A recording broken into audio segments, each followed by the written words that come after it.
Very good morning everyone. I hope you all are well.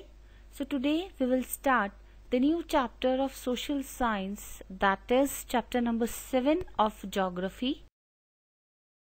The name of the chapter is Human Settlement, Transport and Communication. So we'll start with the meaning of settlements. So what is the meaning of settlements? Settlements are the places where people build their homes. So what is the meaning of settlements? That means the places where the people they build their homes. So if we talk about the early human beings, they live in the caves or they live in the near the trees. So how they start building their homes? When they start the agriculture. So when they start the agriculture, then they start their building their homes, and mostly their settlements were near the river valley. Why their settlements were near the river valley? Just because near the river valley the fertile land was there, and that is most suitable for the agriculture. So these are some examples of the settlements. As we have studied the meaning of settlements, what are settlements? The places where the people they build their houses. So these are known as the settlements. So that means in the area we are living, that is called our settlements. So early humans, as we have studied, that they lived in the caves. So the settlements, further we can divide it into the two parts. First is the permanent settlement and the second is temporary settlement. Firstly, we'll study about the permanent settlement. What is a permanent settlement? As it is quite clear with the name permanent, that means the settlements which are occupied for a long period of time, that is known as the permanent settlement. So permanent settlement means that the settlements which are occupied for a long period of time. So we live so many years for that. We can take the example of our home. We live in our home for so many years, somehow we changes also, but that is known as a permanent settlement.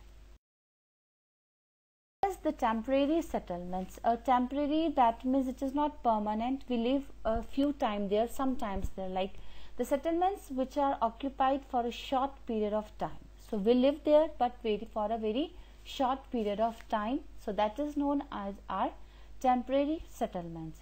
Like in this picture you can see, like the people they live in the tent for some work. So this is known as the temporary settlements.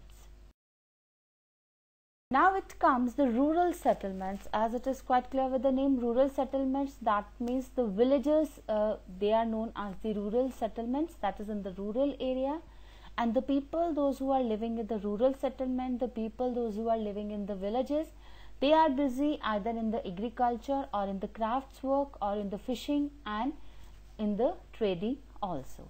And further also the rural settlement we can divide into the two parts. First is compact and the second is scattered settlements. Study the meaning of scattered settlement. What is a scattered settlement? In a scattered settlement, dwelling are spaced over an extensive area. So what is a scattered settlement? That means it is not closed, it is scattered at the places. Here in the picture you can see the houses are there, but it is scattered. So it is established over an extensive area, but in this scattered settlements, as it is known as the scattered, it is not close to each other. So in this settlements, the facilities are not so much as it is in the rural or the urban settlements. Second is the compact settlement. As we have studied in the scattered settlement, it is scattered, it is at the far distance, but in the compact settlement the settlement is very close to each other. Like in the cities we have seen that the settlement is very close, especially in the metro cities. Like flat is also there, and home are also there, sectors are also there. So that is quite congested area is there, where in a very small area a large settlement is there. So that is known as the compact settlement. Next is the urban settlement. Like urban settlement, we usually use this word for the cities or the towns. And as we know, the people those who are living in the urban areas, the people those who are living in the cities, they are busy in the manufacturing, trading and services, and there is more population in the urban areas as we compare to the villages. The next comes is the transport. Earlier we have started about the settlements, and now it comes about the transport. So what is a transport? A transport is the means through which the people and the goods, they can move from one place to another. So it's a means through which either the people or the goods, we can easily move that from one place to the another.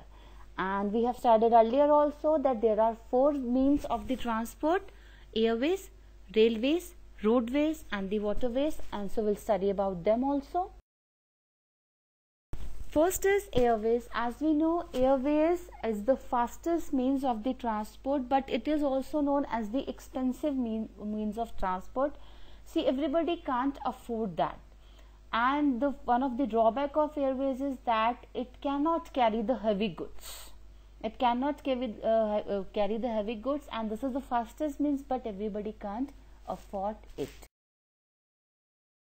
But one of the merit or one of the feature of the aeroplane is, or we can say the airways is, it is useful in the natural disasters. So whenever there is a natural disasters, so helicopter can be used.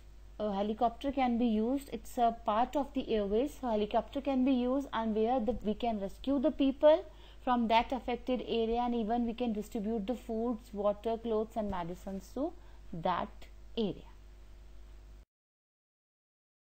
The next is railways, and this is also the one of the fastest means, but as compared to the airways, it is less fastest, but it is not expensive, like a common man can afford it, and railways can carry heavy and the bulky goods, but as we have studied in the airways cannot carry heavy and the bulky goods. And India's railway network is the second largest railway network of the world.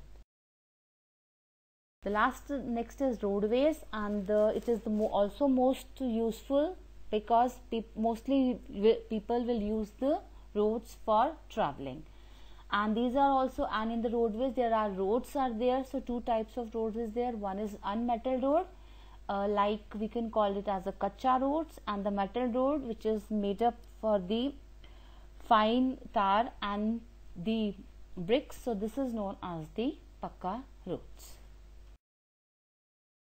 Last is the waterways. It is also known as the cheapest means, and it can carry heavy and bulky goods through water. And 2 waterways, we have the 2 types of waterways. One is the inland waterway, and the second is sea and the oceanic routes. And the last comes the communication. As we know, what is communication? Communication is the process through which we can communicate with each other, either through written or through speaking, or while writing something, or with the help of any other media.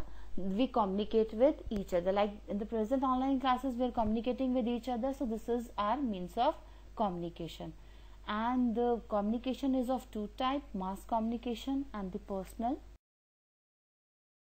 Mass media is like when we newspaper, television, radio, these collectively they are known as the mass media. So just because through them we can easily communicate with each other, at the same time we can communicate with a large number of people.